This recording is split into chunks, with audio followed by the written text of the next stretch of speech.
You've already heard of rhinos, Republicans in name only. What we're looking at right now are CHINOs, Christians in name only, and they're hijacking America right in the middle of its 250th birthday. Just this weekend, administration officials and evangelical ministers gathered on the National Mall to rededicate America to God. But they're getting what would Jesus or George do exactly backwards. And that has huge implications for the rest of us. But let's steel man the CHINOs' basic premise. The US of A was indeed founded on Christian principles, and we need to defend them against all attacks. Great, let's go. So what were those Christian values again?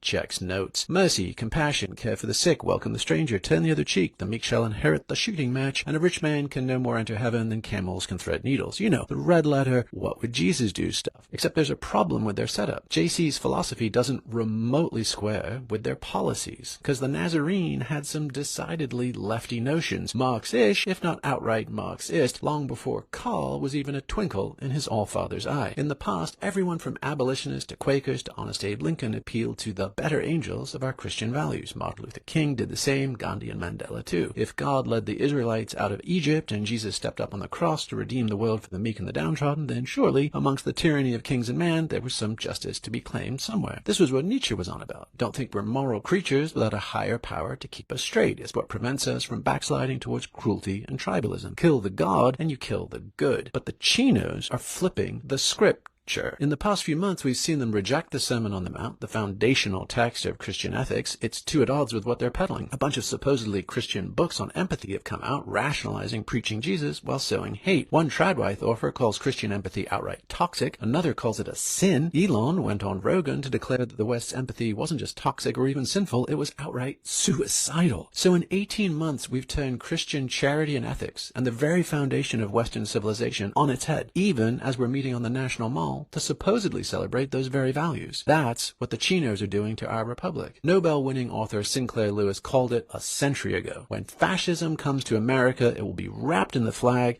and carrying a cross. It might smell like faith and sound like patriotism, but it isn't. So it's time for the faithful to stop cosplaying as cultural Christians and start stepping up as actual Christians. It's time for the nuns to reclaim their voice and the moral authority of the actual moral majority. After decades of losing our religion, it might be time to find our own personal Jesus again. Not in a come down to the front and get baptized kind of way, but in a taking a stand for our foundational values regardless of the consequences kind of way. If the revolutionary acts of our founding fathers 250 years ago tell us anything, it's this. You should practice morality, not legislate it. And if the revolutionary life of Jesus tells us anything, it's this. The golden rule trumps the ruler's gold, if not right away, eventually, and forever after.